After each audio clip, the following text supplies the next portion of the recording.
My name is Ava. Right now, I'm back in my hometown to have my baby. My husband Jeffrey is waiting for us at our new big apartment that we moved into for our baby.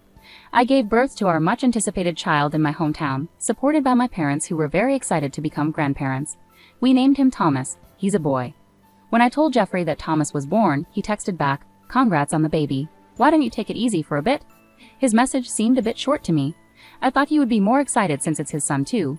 Jeffrey didn't even ask for a picture of Thomas and quickly ended the conversation. I figured he must be busy with work and didn't ask him anything else. A few weeks after giving birth, I decided to return to the apartment where Jeffrey was waiting. I didn't want to take public transportation, so my dad agreed to drive me. I was excited to finally show Thomas to Jeffrey. Holding Thomas and with my dad carrying the luggage, we headed to our apartment where Jeffrey was supposed to be waiting for us. Today is Sunday, so Jeffrey should be home. He's the type to stay indoors unless he has something specific to do. As I unlocked the front door, I heard quick footsteps inside. I knew right away those weren't Jeffrey's. He doesn't usually move so fast. To my surprise, my mother-in-law rushed out from the living room. I don't get along well with my mother-in-law. She often makes passive-aggressive comments when she sees me. When I visit the in-laws with Jeffrey, and he and my father-in-law aren't around, she often says things like, "Still working full-time even though you're a wife? No one thinks a working wife is attractive. You should quit your job soon," without even knowing about my job. She also says, "Your chores are neglected because you're working. Aren't you making Jeffrey help with chores too?" A wife should help her husband with everything, from changing his clothes to other tasks, making unrealistic demands. One day, Jeffrey overheard one of her remarks, but he only said, "Both of you get along, please." He seemed to think my mother-in-law and I were having a mutual argument, not realizing I was being unfairly criticized. Jeffrey knows I'm not comfortable around his mother. I'm sure she knows I don't like her either. That's probably why she chose to be here when I returned from my hometown after childbirth. As proof, my father-in-law isn't here. He's always been considerate, saying, "Ava must be tired of seeing her in-laws all the time. We'll keep our visits to a minimum." If he were here, he would probably just look at his grandchild and then leave.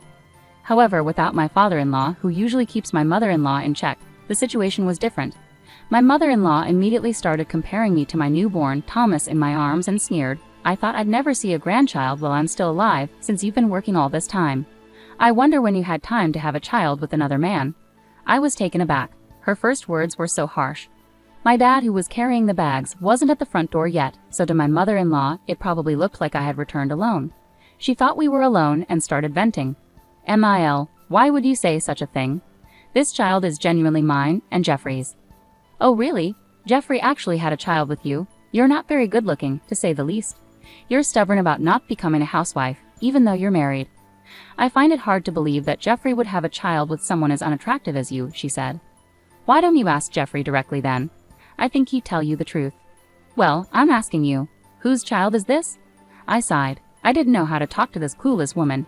If this continues, she might even start speaking badly about my newborn. I decided to get her to leave quickly. Mil, I'm tired from giving birth.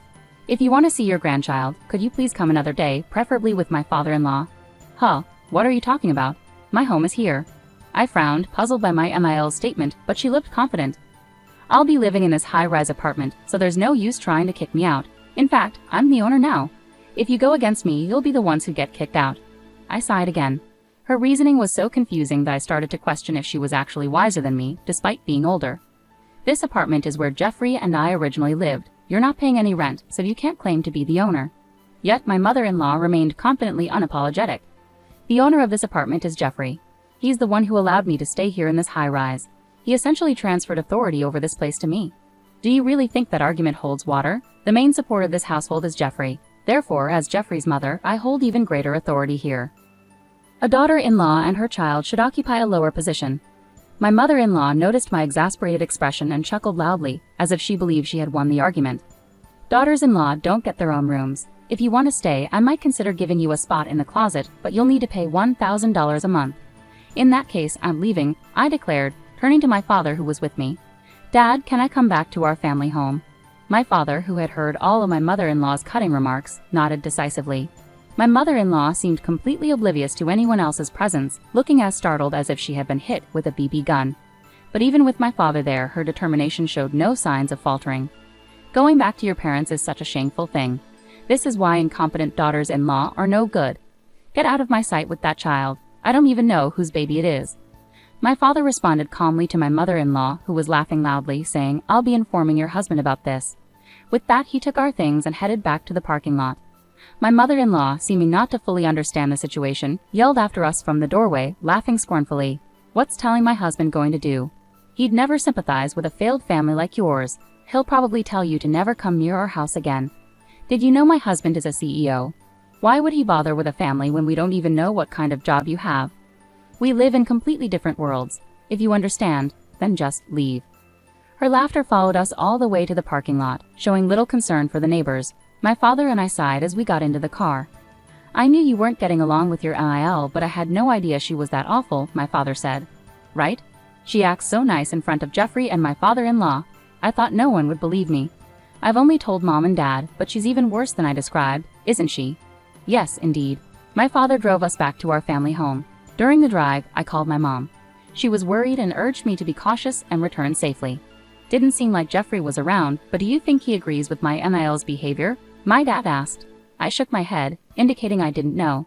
I planned to contact Jeffrey soon, but before I could, Jeffrey called me. As soon as I answered, Jeffrey sounded frantic. "I heard you came back for a bit. Where did you go?" "I'm going back to my parents' home." "What?" "Jeffrey, earlier it seemed like you weren't at our apartment. Where were you?" "I went shopping because my mom asked me to. She wanted me to buy lobster for a fancy dinner tonight. I thought I sent you a message before I left, mentioning what time I'd be at the apartment today. I thought you read it." "Why did you prioritize shopping over being here?" "It was my mom's request. You could have at least told me you were going shopping, couldn't you? Why didn't you contact me until now?" Jeffrey was at a loss for words hearing my questions. This is typical of him. He avoids getting involved in conflicts, so he doesn't take anyone's side, not mine or my mother-in-law's. Maybe this time he listened to my mother-in-law, who was nearby, and assumed things would be fine with me. But I'm not someone who stays quiet after being treated like this. I sighed heavily. "Hey, do you know what your mother said to me?" "Huh? You told her to leave, right? She came over to help with household chores while you were away." "It was your mother who told me to get out. Specifically, she said our son isn't yours, Jeffrey, and that there's no place here for a daughter-in-law.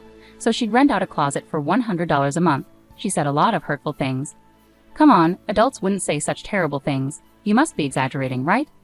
"My dad was there too, so he heard your mother's awful remarks. I was right there listening. With 2 witnesses, do you still believe what your mother says?" "It's not like that." "Then what is it? Are you going to support me and ask your mother to leave our apartment? Are you going to make her leave?" At my firm tone, Jeffrey fell silent. He didn't deny what I said, but he also didn't seem willing to ask his mother to leave. Even though our child's paternity was questioned, Jeffrey didn't seem to fully understand the gravity of the situation. I was stunned by his lack of awareness. "I see. I'll leave then, and both you and your mother should leave too. I'll start the process to end the lease immediately." "What?" Jeffrey exclaimed in shock from the other end of the phone. "Did you forget that the apartment is in my name? And haven't you told your mother that I earn more than you? She keeps pressuring me to quit working and be a housewife. I've had enough. How long will you let your wife endure such verbal abuse?" "Wait, please wait. We finally got this high-rise apartment. Don't just end the lease like that. It's a waste." "A waste? Is that all you can say? Do you think you can keep living there after evicting the landlord, which is me? I didn't evict you. You're allowing your mother, who kicked me out, to roam free. Essentially, you're letting her drive me and our child away. I'm not generous enough to rent out my place to strangers." I ended the call, disgusted by Jeffrey's indecisiveness and his failure to protect his family. If in the future my mother-in-law says something hurtful about our child, Thomas, I bet Jeffrey would just brush it off with a casual calm down. I can't accept a man who would let his child be hurt like that. My job is flexible. I can work from anywhere with my computer, and my income is stable. I can take care of Thomas by myself. Actually, I don't need Jeffrey, especially if it means dealing with his irritating mother because of him. He doesn't strive for a promotion or further qualifications. He just relies on my earnings. My dad dropped me off at my parents' place and mentioned he had somewhere to go, likely to see Jeffrey's dad. My mother-in-law seems unaware of the mistake she made. She didn't even know that my father is also a business tycoon, as he and Jeffrey's dad are close through their roles as CEOs. They introduced their children to each other, resulting in Jeffrey and I getting married. It seems my mother-in-law either didn't care or wasn't informed, as she acted like she had no idea my dad was a CEO too.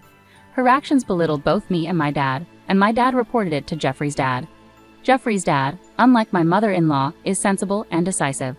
He rightly scolded her for her behavior, as my dad told me later. Upon hearing this, Jeffrey's dad immediately summoned my mother-in-law and Jeffrey. He had her repeat the hurtful remarks she made about me and gave her a piece of his mind. Jeffrey tried to argue he wasn't present, but he was reprimanded for his initial attitude. The next day, my father-in-law came to my family's home with a box of candies as an apology. However, I couldn't bring myself to forgive them, so I declined the candies and asked them to leave. During this time, I terminated the lease of our apartment. Jeffrey and my mother-in-law needed to move out by the end of the month, so they went back to their family home. They kept apologizing, but I pointed out, "You're only apologizing now that you realize the consequences for yourselves," and sent them away. Meanwhile, my father-in-law remarked, "Your abusive language towards the daughter of another company's president may have cost us a big deal. I don't want a wife who lacks common sense like you," hinting at possibly serving her divorce papers. Jeffrey, who worked at his father's company, was warned, "We can't keep someone without ambition here. If you don't show improvement in 3 months, you'll either be demoted or transferred to a different position." Consequently, he's now focused on studying hard to obtain a certification. However, starting from scratch is challenging for Jeffrey, who had relied on my earnings. I receive regular updates from my father-in-law about their situation. My mother-in-law continues to plead with him not to divorce her, showing no effort to find a job and hasn't even unpacked her belongings from the apartment. Jeffrey, struggling with his studies, is now seeking help from colleagues who already have certifications, despite feeling overwhelmed. "I'm now considering giving you divorce papers and I've already filled out my section." When I called Jeffrey, he picked up after 3 rings. "Hello, Ava. Are you coming back?" "Why would you say that? You need to leave by the end of the month, remember? There's no coming back from this." "Did you really terminate the apartment lease?" "I was the one who was told to leave, remember?" "I'm so sorry. Please, let's live together again." "But don't you have that 3-month deadline? Either you'll be demoted or you'll have to change jobs. I can't keep supporting you. I can't see a future living with you anymore. I'll leave the divorce papers with your dad. Fill out your part." "Why divorce? I didn't ask you to leave." I sighed deeply. "It's true that you didn't kick me out of the apartment, it was your mother. But I'm upset that you didn't stand up for me against her. More importantly, the reason I can't see a future with you anymore is because you never once asked about our child. You didn't seem concerned about what our child looks like or how it felt to be told he might not be yours. When I told you about the birth, you didn't show any interest in our child. I don't feel any sense of responsibility from you as a father. That's why I can't imagine raising a child together with you." "What? Can't we ever reconcile?" I hung up immediately at his words. I don't want a father for our child who shows no interest in him. As planned, I gave the divorce papers to my father-in-law. After Jeffrey completed his part, the papers were returned to me and I promptly submitted them to the city hall. In the end, my mother-in-law got a divorce, and Jeffrey seemed to have been relocated to a place similar to Nebraska, moving from one relative's house to another. Currently, with the support of my parents and others, I'm giving all my love and attention to Thomas.